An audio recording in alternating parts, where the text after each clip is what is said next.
paper o papert o pipert, offendiamo la pronuncia fiamminga per una persona che parla un italiano così straordinariamente proprio, attualmente, e introduciamo il suo talk, che è il contributo dell'UNESCO alla salvaguardia di Venezia e della sua laguna. Prego, dottore.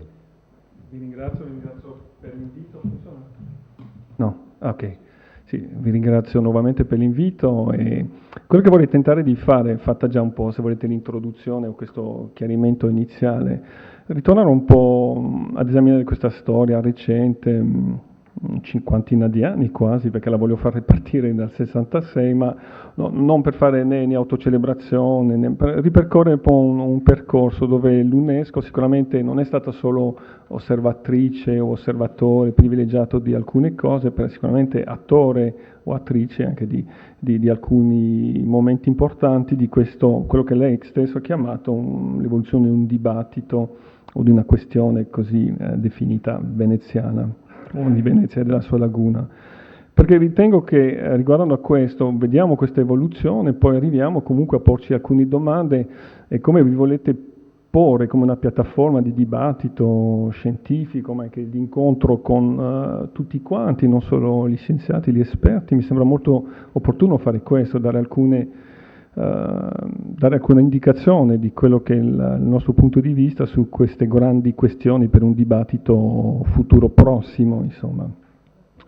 Ripeto, sicuramente c'è un turning point, c'è un momento chiave per noi che è il 2012 e finalmente l'esistenza di questo piano e il riconoscere sicuramente da parte nostra voler legittimare al 100% quello che si sta facendo. È un inizio, quindi sicuramente c'è molto da fare nel coinvolgere, convogliare delle istanze, lavorare su alcuni temi, però sicuramente questa è la direzione giusta, secondo noi non potremo negare i nostri stessi strumenti. Mi fa molto piacere farlo anche perché alcuni attori di questa storia che parte nel 66 sono qui nella stanza, vuol dire nel dibattito scientifico, in certi lavori che abbiamo fatto insieme, dalla stessa Zitelli, nel comitato tecnico scientifico, grandi conferenze degli anni '80, vedete un po', ripercorriamo questo, lo stesso Boato, perfino anche John Miller Chip, che è stato per parecchi anni il segretario dei comitati privati, quindi coinvolto nella la campagna di salvaguardia di Venezia, voluta e sostenuta dall'UNESCO per parecchi anni. Però ci sono anche molti giovani, quindi sono storie che voi forse o sicuramente non conoscete perché non eravate neanche nati, però mi sembra interessante farvi capire che questo dibattito, ahimè, non è nuovo e ha profonde radici in questa nostra laguna. 66 viene poi subito questo appello accorato della nostra organizzazione, dell'UNESCO, Salvare Venezia, Sauver Venise, e così mi avete obbligato a riguardare un po' vecchi documenti che sono degli anni 68-69, lo stesso rapporto su Venezia dell'UNESCO, anche tradotto in italiano, è del 69. E l'anno prima era appena uscita questa rivista nostra, il famoso Courrier dell'UNESCO, che non esiste più in carta oggi, che era tutto interamente dedicato a salvare Venezia, poi insieme a quello salvare i monumenti della Valle dei Re nella Valle del Nilo, perché si stava costruendo la diga di Assuan e sapete che la Convenzione 72 nasce perché c'era un'enorme preoccupazione per i monumenti del pianeta, e conoscete alcuni di voi bene questa campagna che era stata lanciata negli anni 60, rilanciata nel 68 per dire abbiamo di fondi, di expertise, di interventi delle varie nazioni per salvare questi monumenti. Nella stessa rivista si parla di questo e di salvare Venezia, ed è vero che si parlava essenzialmente di salvare i monumenti, anche se nel suo rapporto per salvare Venezia il direttore generale, quindi aiutato dagli esperti, sottolineava bene il fatto che è vero, dobbiamo salvare che cosa? Questa testimonianza ereditata dal passato di estremo valore artistico, culturale, storico, ma non solo. Poneva comunque la questione Venezia in termini di un rapporto con la modernità. Ovviamente negli anni 60 modernità voleva dire l'espansione, lo sviluppo di Marghera, della zona industriale, del porto, e comunque si stava già comunque gettando le basi di questi elementi del dibattito. C'è qualcosa da ereditato dal passato che il mondo riconosce sicuramente come meraviglioso, che dobbiamo conservare, ma fare sì anche che questa conservazione combacia e si possa sposare con questa necessità di sviluppo, di sicuramente miglioramento all'epoca delle condizioni sanitarie, della vita stessa a Venezia, guardando poco, è vero, alla laguna alla sua idrodinamica, alla sua ecologia. E quindi sicuramente vedete, poneva la domanda a salvare poi da che cosa. Infatti la laguna, l'acqua veniva presentata come il principale nemico, perché c'era stato il 66 e si pensava che veramente fosse l'acqua a minacciare la principale minaccia della città e di questi suoi monumenti e della sua popolazione. Comunque poneva anche lì alcune domande su, ok, sì, salvarla dall'acqua, ma lo stesso dobbiamo guardare alla laguna, all'inquinamento, alla sua idrodinamica, al suo equilibrio.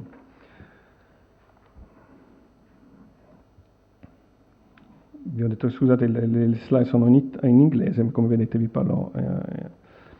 Nel 67 nasce subito questa associazione di comitati privati e fanno raccolta di fondi, tuttora lo fanno essenzialmente per salvare monumenti, fare interventi di restauro conservativo nella città e nella laguna, ma sugli aspetti artistici, architettonici fondamentalmente. L'UNESCO da subito è stata chiamata ad aiutare a coordinare questa campagna formalmente conclusa negli anni 80 per l'UNESCO, alla fine degli anni 80, ma comunque che tuttora, come vi dicevo, continua. Vi ho detto di questo rapporto. Guardate che negli stessi anni nasce proprio a Venezia l'Istituto delle Grandi Masse. Non esisteva prima e sicuramente nasce in questa reazione al grande evento del 66 e giustifica la nascita del centro del CNR, Grandi Masse. L'UNESCO, vi dicevo, non è stata lì solo a guardare e a lanciare un appello per la salvaguardia di Venezia. Si è coinvolta e ha permesso il coinvolgimento di esperti di fama mondiale, alcuni dei quali hanno lavorato fino alla fine degli anni 90 su questi temi. E lavorano ovviamente con questo neonato istituto del CNR.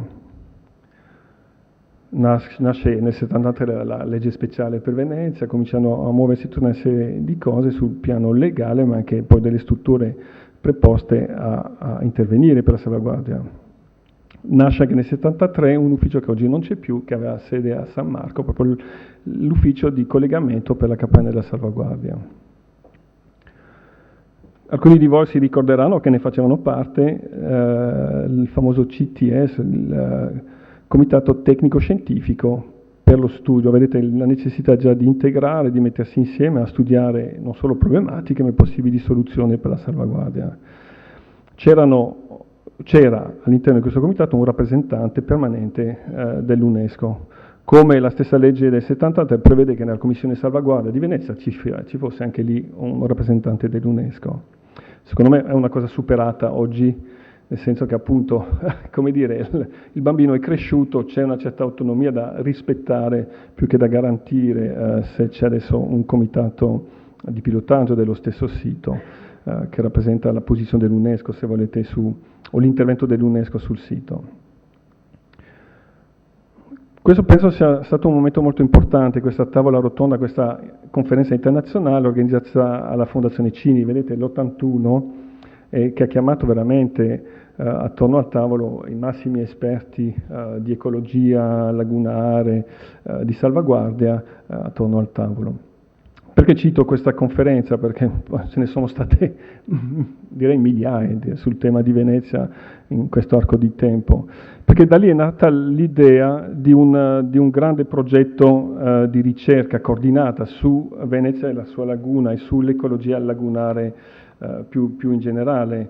Quindi proprio io ho ritrovato nei miei archivi un libretto che è proprio nato dall'epoca, e lo cito perché, per esempio, sicuramente il professor Zitelli all'epoca non solo partecipò alla conferenza, l'ha detto lei, giovanissima, ma ha contribuito a redigere questa proposta, perché la menziono? Perché poi penso è questo che ha dato l'inizio al cosiddetto progetto Nemours, che soprattutto a fine anni 80, ma su tutto l'arco degli anni 90, ha sviluppato un'enorme ricerca coordinata sulla laguna di Venezia.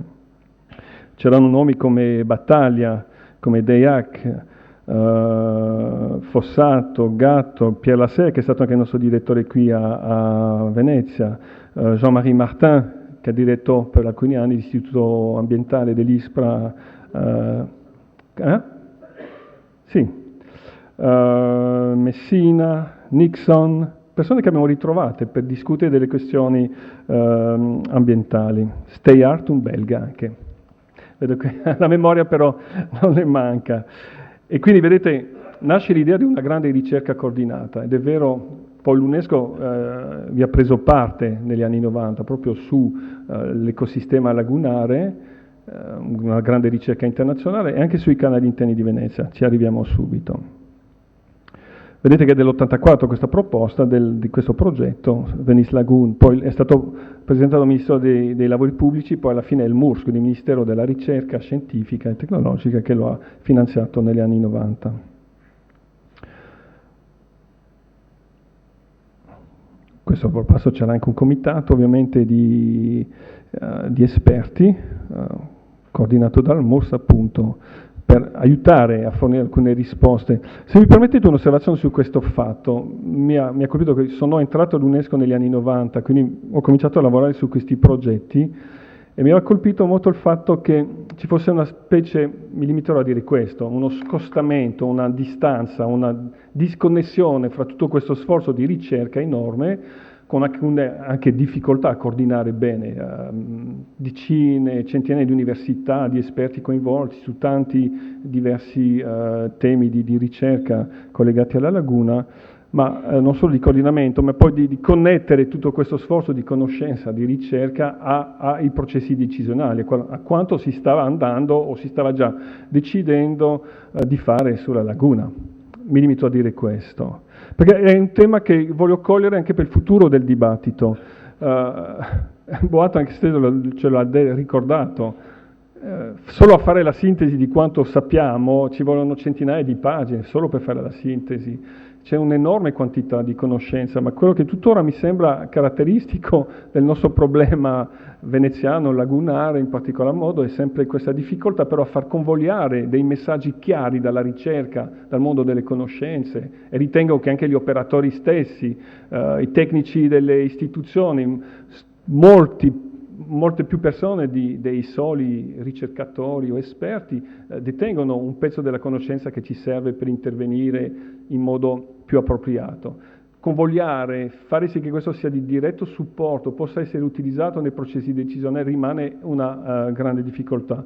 E ve lo dico non come un giudizio così, ma di merito mio, ma semplicemente avendo osservato quanto, per esempio, elaborando un piano nell'ambito UNESCO, questo famoso piano di gestione, quanto sia stato difficile e oneroso in tempo, in energia, cercare di raccogliere anche lì, non solo conoscere le competenze, ma anche raccogliere queste conoscenze e farne un substrato utile a quando si andava poi a indicare come norme o come progetti e piani operativi di questo grande piano di gestione. L'ho osservato lì, l'ho osservato in altre occasioni, quando appunto cerchiamo di fare sistema a livello delle conoscenze per mettere questo a disposizione di chi decide. Rimane un grande tema, e penso che la soluzione non sia esclusivamente tecnologica. Sicuramente c'è un mondo della conoscenza che la elabora tuttora, sono molte ricerche in corso, che deve preoccuparsi di mettersi all'ascolto di quali siano le necessità di chi decide, perché nel dialogo di questi due fondamentali componenti del dibattito, che poi dal confronto che possano nascere delle indicazioni chiare e precise su come farlo.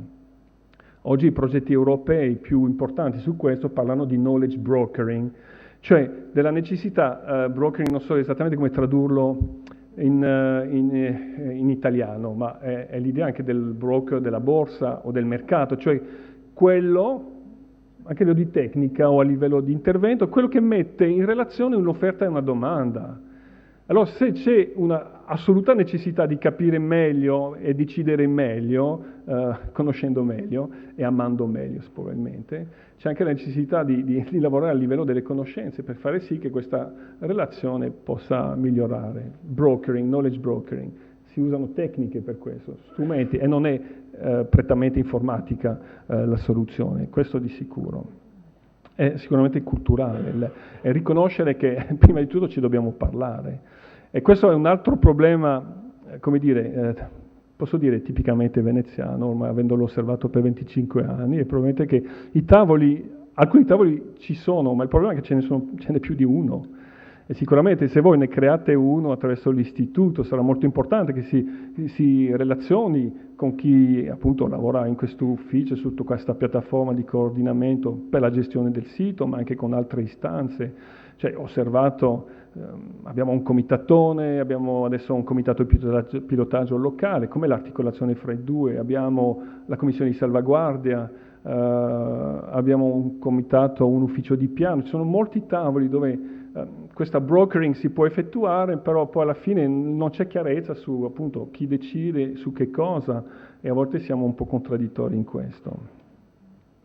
Vi dicevo, mi passo velocemente, ritorno alla mia storia, siamo nell'88, nasce solo nell'88 l'ufficio che rappresento ora, e nasceva come un ufficio regionale, siamo non un ufficio per Venezia, ma un ufficio per l'Europa. All'epoca, poi nell'89 cade il muro di Berlino, ma nell'88 l'obiettivo era favoriamo, anche lì facciamo brokering, favoriamo il dialogo fra est e ovest, perché l'UNESCO è una piattaforma libera come quella che volete creare qua all'istituto per dibattere di Venezia, della sua laguna, la salvaguardia. Anche l'UNESCO è una piattaforma neutra che vuole favorire dialogo, dibattito, cooperazione su questi temi. Partecipiamo anche noi, vi dicevo, a questo grande sforzo del cosiddetto progettone MURST. Realizziamo fra il 90 e il 95 questo primo progetto, l'ecosistema lagunare veneziano, quindi un forte orientamento agli studi dell'ecologia. Abbiamo ancora pochissime copie, penso che l'istituto ne abbia, anche io faccio pubblicità per i nostri libri, di questo libro curato da Pierre Lasserre e Angelo Marzollo, appunto, che fa la sintesi di queste ricerche, penso molto importante. E poi una seconda fase, fino alla fine degli anni 90, il Venice Inner Canals. Qui all'epoca non si considerava la gestione dei canali interni di Venezia un soggetto di ricerca scientifica, era un problema di gestione di fanghi, di navigazione, di fognature, niente di molto scientifico. E vi posso assicurare che è stato da un lato una bella sfida, ma sicuramente ci ha insegnato moltissimo, perché abbiamo lavorato comunque con esperti italiani e internazionali su questo tema, abbiamo realizzato un primo modello idrodinamico degli stessi canali, un tentativo di modello anche ecologico dei canali, e studiato e realizzato molte cose, molte banche dati, molte basi di conoscenza su questo, diciamolo, sistema dei canali interni. Lavorando, vedete, anche sulla morfologia, sull'idrodinamica, sulla chimica, sulla microbiologia, cioè, mi ricordo ancora un esperto internazionale che la prima visita a Venezia mise il dito nell'acqua per assaggiarla, era olandese, lui dice nei canali ad Amsterdam fa così per capire la salinità, poi gli abbiamo fatto vedere cosa c'era dentro l'acqua, nei fanghi a livello microbiologico, non ha mai più fatto questo. Penso che sia tuttora, è ancora vivo, non è pericoloso però, con loro abbiamo fatto vedere che c'era anche del collera beta e altre cose. Interessanti, insomma, comunque ci ripenso. Puntavamo a realizzare un po' questo water quality model. La cosa bellissima, vedete, l'articolazione fra chi ricerca e chi decide. Se vi ricordate bene, fine degli anni 90 nasce Insula e lancia il grande progetto integrato RI, e io avevo fatto una ricerca finanziata dal Ministero italiano sui canali interni. È successa una cosa molto bella, di cui veramente vado fiero, è che veramente tutto quello che avevamo accumulato è stato trasferito ad Insula.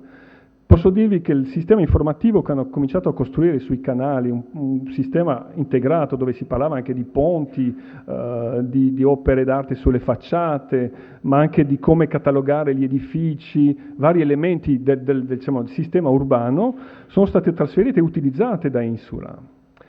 Ecco, questo mi sembrava molto importante. Noi dicevamo non possiamo limitarci a pubblicare un bel rapporto, una serie di dati, di mappe. Cioè, se questo può aiutare veramente chi gestisce poi una parte delle problematiche di questa città, possiamo aiutarlo a gestire, è bene che lo possa fare. E questo è stato un trasferimento molto importante. Non so che fine abbia fatto questa base di conoscenza che ha sviluppata Insula, però molti elementi di conoscenza sono tuttora utilizzabili. E infatti negli anni 2000 non c'erano più grandi ricerche a cui partecipare, Abbiamo preferito riflettere proprio su questo fatto, cioè di questo trasferimento delle conoscenze, anche puntando alle piattaforme di condivisione sul web. Parliamo degli anni 2002, 3, 4, ho avuto anch'io alcuni dottorandi su queste tematiche e potevamo dimostrare già all'epoca, vedete, poi in 10 anni le tecnologie sono evolute così velocemente, ma era possibile condividere tutte queste conoscenze su una piattaforma, non era un giocattolino fatto per una tesi, questo era online, funzionava. Siamo stati per esempio alla sovrintendenza a chiedere tutti i loro documenti dei vincoli sugli edifici e li abbiamo collegati a delle mappe e altre conoscenze che noi avevamo sui palazzi. Con la stessa commissione di salvaguardia siamo andati ad esaminare 25 anni di delibere della commissione di salvaguardia e vedere come questo in una geografia della città si poteva visualizzare, perché una delle cose che tuttora ritengo molto scioccante, che avvengono molte trasformazioni urbane ma non sono governate.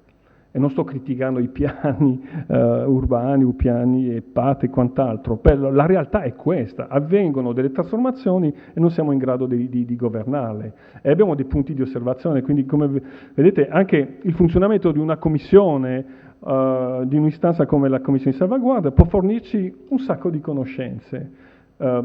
Era interessante vedere anche dove andavano a finire le antenne della radiofonia, della telefonia mobile e vedere altri fenomeni di questo tipo. Solo per suscitare l'interesse e suggerire che queste cose andavano sviluppate ulteriormente, ma non perché poi uno può visualizzarsi una serie di cose su una bella mappa, su uno schermo, perché può diventare veramente strumento di studio, di approfondimento di certe trasformazioni, ma anche strumento di orientamento di certe scelte. Ho tuttora il sogno che prima o poi, per esempio, una commissione come quella della salvaguardia possa adottare uno strumento di questo tipo, perché è molto pericoloso ragionare intervento per intervento senza mai vedere nel contesto quello che sta accadendo. Abbiamo parlato del turismo, io lo chiamo il tsunami, cioè il vero tsunami per il momento non è quello che ci viene dal mare, o semmai attraverso le navi dal turismo. Sono tutti gli impatti, i problemi delle grandi navi, ma c'è anche un impatto sulla città, come la città stessa si trasforma.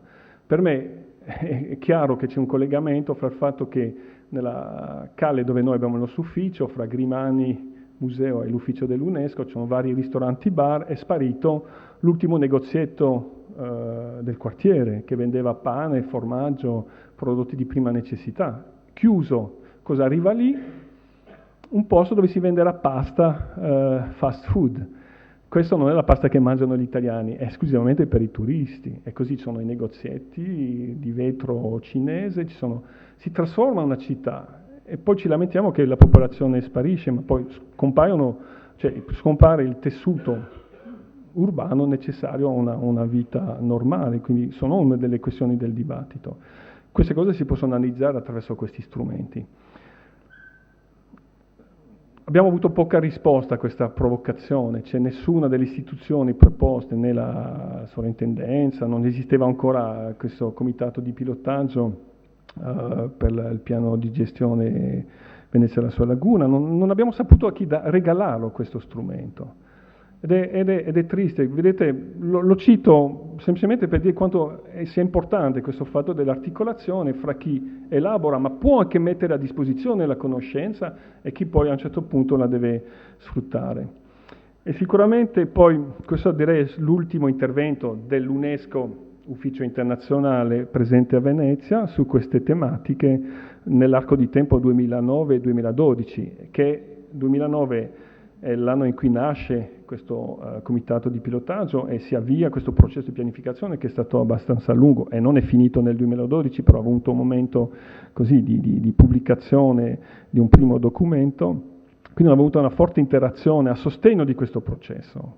Come dire, possiamo passare così, è un passaggio di consegna, diciamo, dell'incarico. L'UNESCO da quel momento in poi verrà visto attraverso questo ufficio. Però potevamo ancora appunto lavorare molto su questa importanza. Vedete, c'è stata un'evoluzione nella grafica, negli strumenti, fondamentalmente abbiamo investito, abbiamo detto continuiamo a proporre che le conoscenze potessero essere integrate grazie a questi strumenti su Venezia sulla Laguna, collegandosi appunto a delle cose che avete già sentito, conoscete, l'Atlantide della Laguna, molte conoscenze presso il Corrilà, l'istituto stesso, la stessa UNESCO che aveva accumulato parecchia conoscenza su canali e laguna. Quindi è uno strumento che finalmente anche lì è stato attivato e utilizzato nell'ambito della redazione, di questo lavoro con i vari enti sul piano di gestione. È un dibattito ancora aperto anche questo, molto importante, di cui abbiamo potuto avere una fase anche con il CNR e Corilla recentemente. Cioè, è ancora aperta questa questione, non è solo chi detiene le cose, chi le gestisce, ma anche chi le può animare. E ripeto, per me, come le colleghiamo a dei processi decisionali reali. Cioè, si possono fare tante belle cose come giocattoli inutili, però poi se vengono veramente utilizzati, come in questo caso, in un processo in tempo reale, in un processo di pianificazione, qui chiamiamolo anche decisionale, fa una bella differenza. Ci ascoltiamo e cerchiamo di elaborare qualcosa di veramente utile. Avevamo previsto, lo dico anche per le associazioni presenti, la possibilità di intervenire direttamente. Questo oggi i social networks lo permettono. Cioè, ho delle segnalazioni da fare, sono passato in laguna, ho visto una cosa, ho fatto la foto, la posso scaricare immediatamente su un sistema, segnalare qualcosa, partecipare al dibattito, ma anche esprimendo preoccupazione o suggerendo interventi. Secondo me andrebbe rilanciato e ulteriormente sviluppato questa possibilità. Non è più un problema tecnologico, non c'è nessun costo di sviluppo di infrastruttura dietro questo, è la necessità sicuramente di animarlo, di collegarlo a quello che sta accadendo. Allora quando l'architetto Basili dice dobbiamo essere dotati di mezzi, anche della capacità di mantenere queste cose.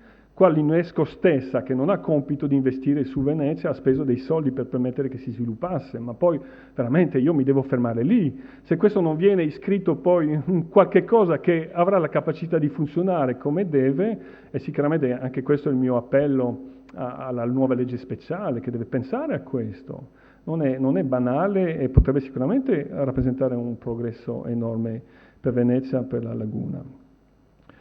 Vedete come impariamo delle cose così anche da quello che è avvenuto nel passato recente. Sorvolo brevemente che è già stato menzionato questo nostro aiuto allo svolgimento di una serie di consultazioni. È vero, abbiamo dovuto come prima esperienza limitarci in qualche modo a 130 rappresentanti di istituzioni. Sicuramente fase 2 di questo sforzo di consultazione si rivolgerà a una platea più ampia di attori della vita culturale, sociale, economica della città, ma questo è l'impegno che loro prendono, noi invitiamo fortemente a che questo avvenga. Ultima cosa che volevo menzionare, e anche lì non farò molti commenti, però come è stato menzionato proprio l'anno 2011, anche per noi nel 2011 si è interrotto qualcosa e consideravamo tuttora all'epoca che come animatore scientifico, diciamo, l'UNESCO avesse ancora un ruolo e quindi sembrava anche il momento opportuno di riproporre una serie di temi, di questioni da approfondire insieme a una comunità scientifica, culturale, locale, nazionale, internazionale, una serie di temi che poi sarebbero confluiti nell'organizzazione di una conferenza internazionale che era stata organizzata, non si è mai tenuta. E vi posso assicurare non perché non l'avessimo appunto preparata bene. Preparando questa conferenza abbiamo fatto 4 workshop preparativi, questo del 2010, fine del 2010. Vedete, partivamo dalle considerazioni proprio di cambiamento climatico, di livello del mare e tutta una serie di scenari che potessero interessare la laguna, per arrivare a delle questioni più di impatto sull'ecologia o di implicazioni ecologiche di questi cambiamenti sulla laguna di Venezia, per arrivare a delle considerazioni più prettamente culturali. Ma vedete il dibattito che era già in atto negli anni 60, quale futuro per Venezia, non stiamo solo conservando il passato, si può riproporre oggi, quanto la cultura, i beni culturali, ma anche la cultura di un luogo può essere materia o substrato per lo sviluppo. Dobbiamo solo proteggerla, isolarla, questa è una copertina molto provocativa, o immaginare che invece ci potesse essere un futuro diverso. Per arrivare infine a una serie di considerazioni sullo sviluppo socio-economico della città, pensando appunto a queste questioni del porto, del turismo e di quant'altro. Mi fermerò questi sono gli ultimi minuti della mia presentazione, a parlarvi un po' di questo primo workshop, perché penso che abbia individuato una serie di temi che sono sicuramente quelli calzanti e molto interessanti per il futuro del dibattito. Come vedete, avevamo chiesto di nuovo l'aiuto al CNR per organizzarlo, però sono intervenuti alcuni esperti internazionali come Ramsdorff, Pirazzoli, Gualdi, Braille, Velinga su questo tema del rialzo, cioè del cambiamento climatico e degli scenari di possibile rialzo del livello del mare e quindi anche della laguna. Per me è stato molto molto significativo osservare questo, poi io non sono un esperto di queste materie, quindi ci sono dopo di me persone molto più competenti in queste materie, però è stato un messaggio molto chiaro per me. Negli anni 90 facevamo una serie di previsioni, avevamo una forchetta di previsioni, c'era quella più pessimista sul rialzo del mare e quella più ottimista. Vedete c'è un range nelle proiezioni. Il fatto è che volevo solo sottolineare qua che quello che è stato osservato anche da satellite negli ultimi anni, vedete all'inizio degli anni 2000 fino al 2005 in questo caso, è che comunque le osservazioni reali del rialzo del mare seguono la proiezione peggiore, insomma, quello che porterebbe al fine del secolo al massimo rialzo del livello del mare. Quindi quello che poteva essere solo un'ipotesi quando si sono cominciati a ragionare su certi interventi, oggi sono, potrei dire, una realtà. E quindi scusate, c'era una seconda figura, quindi se proiettate questo alla fine del secolo, vuol dire che parliamo da 100, forse più, centimetri di rialzo a fine del secolo. Queste sono le conoscenze attuali, poi sicuramente alcune ricerche recenti possono precisare questo tema. Però da questo noi abbiamo tratto una conclusione molto importante e volevamo dibattere di questo in questa conferenza. Anche se c'è un'incertezza su questi livelli, vedete un po' alla fine se siamo fra 80, 60, 80, 110 o 200 addirittura, la conclusione era non è più in discussione il fenomeno, è semplicemente il quando, cioè quando diventerà insostenibile per noi. Ma è chiaro che siamo su una curva sicuramente non molto promettenti. Allora la domanda che vogliamo porre, che secondo me rimane molto aperta per questo dibattito, è questo, e raggiungo su questo punto il professore Boato. Stiamo perdendo Venezia e la sua laguna. Se volete metterla in altri termini, come cercavamo allora di porli, saremo in grado di salvare Venezia e la sua laguna, visto che l'UNESCO ha iscritto Venezia e la sua laguna? Perché questa domanda? Qua non facciamo un dibattito sul Mose, ma come dire sul dopo. Ammesso che funzionerà, se queste sono le previsioni, vuol dire che fra non tanto, 2050, se l'arco di 25, 30, 35 anni, ripeto, non è più il se avverrà, ma il quando, però visto che vi sto parlando di un dibattito, di una storia che ha già 50 anni, insomma, mi sembra legittimo porre già oggi questa domanda. Funzioneranno, però se i rialzi sono questi, funzionerà tutti i giorni. E semplicemente quello che ho imparato dell'ecologia lagunare, che una laguna che non scambia acqua col mare non è più una laguna. Allora, e poi un'altra domanda accessoria è se dobbiamo chiuderla tutti i giorni questa finestra, perché abbiamo fatto una finestra, magari bastava un muro di mattoni per chiudere questo orificio, come si dice in francese, questa apertura. Questo è un altro dibattito. Però questa è la vera domanda, perché dobbiamo cominciare a pensarci, visto il tempo che ci vuole per progettare e realizzare degli interventi in modo integrato. Allora, se lo operiamo tutti i giorni, se chiudiamo, sicuramente potremo con questo sistema salvare Venezia dall'acqua alta, ma sicuramente perdere la laguna. O se dobbiamo salvare la laguna contemporaneamente, dobbiamo inventarci comunque altre cose che saranno interventi dell'uomo, perché la natura qui non ce la fa ad arrangiarsi. Dovrebbe essere un delta aperto, naturale per arrangiarsi, non lo è, quindi dovremmo inventarci altri sistemi per rivivificare artificialmente pezzi di laguna, la laguna intera. È un dibattito non da poco e questo sicuramente vale per quello che accadrà anche in questa sede nei prossimi anni, mi auguro. Poi potete immaginare tutte le questioni sempre aperte sulla morfologia. Su questo mi piace sottolineare quello che è stato detto sempre in questo documento di Doha, punto 10, è vi chiediamo di guardare al problema dell'equilibrio idrogeomorfologico della laguna, una cosa che non potete fare guardando, come dire, alla sola laguna. Questo si ragiona anche in termini di un bacino intero, e per questo mi piace molto che l'abbia sottolineato, dovete pensare a degli interventi integrati, cioè non può più andare avanti così a interventi specifici. Io ho nella mia personale esperienza professionale il fatto di aver lavorato su un primo piano di arresto del degrado della laguna, e volevamo affrontare la questione dell'inquinamento. Lavoravo per la Tecnitala Verona, dico solo questo. La cosa che non riuscivo ad accettare proprio da scienziato è che mi fosse chiesto di lavorare alla risoluzione dei problemi lavorando esclusivamente in laguna. Ma dico, se il problema in gran parte è un inquinamento diffuso, è un problema legato al movimento dei sedimenti che nasce nel bacino scolante, come mai mi chiedete di intervenire solo nella laguna? Mi sembrava semplicemente illogico, come dovrebbe esserlo secondo me per ogni spirito onesto. Per dirvene una. Quindi questo appello è molto importante, non è banale che l'abbia scritto questo, ci chiede di nuovo di guardare le cose, vedete, in un contesto logico, più ampio, per forza, e anche integrato. Non vi parlo molto delle conseguenze, abbiamo ragionato anche su questo problema delle conseguenze dei cambiamenti globali anche sull'ecologia, il rialzo delle temperature, questo problema che potrebbe nascere, indotto anche in gran parte dall'uomo, questa mancanza di connettività col mare, eutroficazione che potrebbe di nuovo manifestarsi pesantemente in base proprio a questa mancanza di connettività, dei ricambi. Insomma, ci sono parecchie questioni anche prettamente di ecologia lagunare che si pongono. L'abbiamo già menzionato, turismo, questa nota di Doha lo dice, non potete andare avanti senza presentarci un piano di sostenibilità del turismo.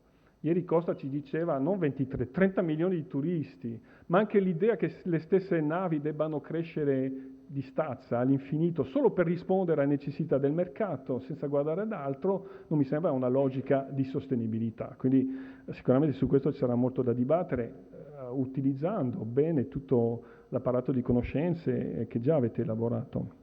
Noi ponevamo anche questo problema della smart, della creative city, perché sicuramente c'è un problema di identità che mi sembra che vada veramente persa.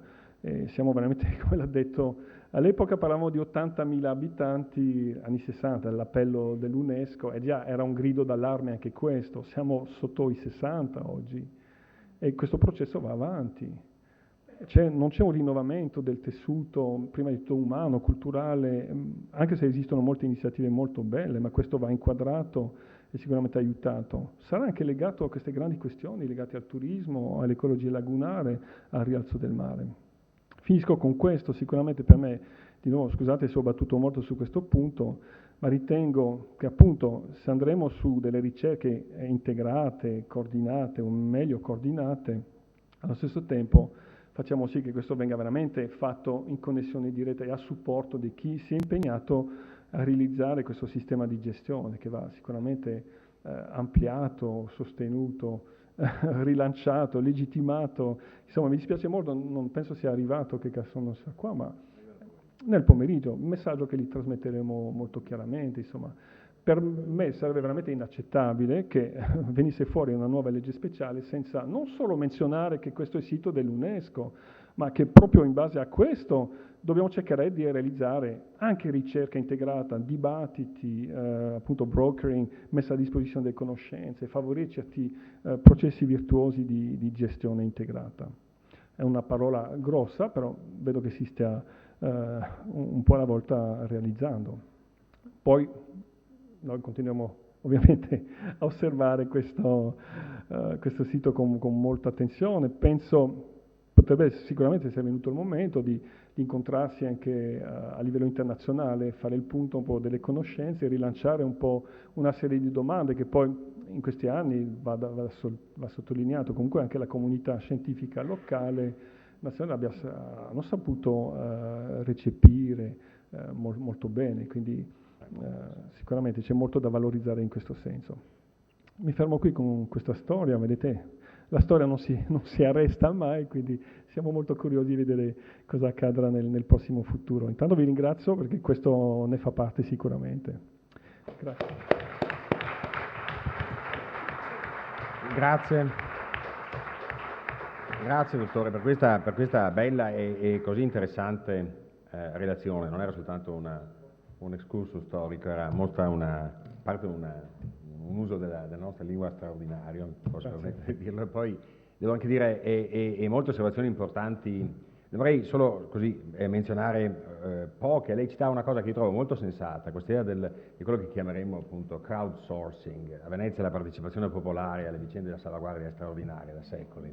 Ora, l'idea è che si possa usare con poca tecnologia e senza grandi finanziamenti, magari attraverso l'ufficio del comune, questo per poter raccogliere informazioni, fotografie, immagini, eccetera, è un bellissimo suggerimento. L'altro non può che trovarci profondamente concordi, e questa idea di Venezia, come scrive il professor Talli, Venezia è città compiuta, che non può essere solo è il tema grande della discussione che si deve fare. I temi che lei tocca sono tutti i temi di cui dibatteremo fondamentalmente. È chiaro che i piani di salvaguardia sono piani adattativi, si spera non maladattativi come dicono gli etologi, però tengono conto di situazioni che cambiano continuamente, ma ripeto, il criterio fondamentale che lei così acutamente ha osservato è l'idea che deve esserci una concordia di fondo sul modello di sviluppo economico e sociale, a quale si adegua e si adatta al modello di salvaguardia.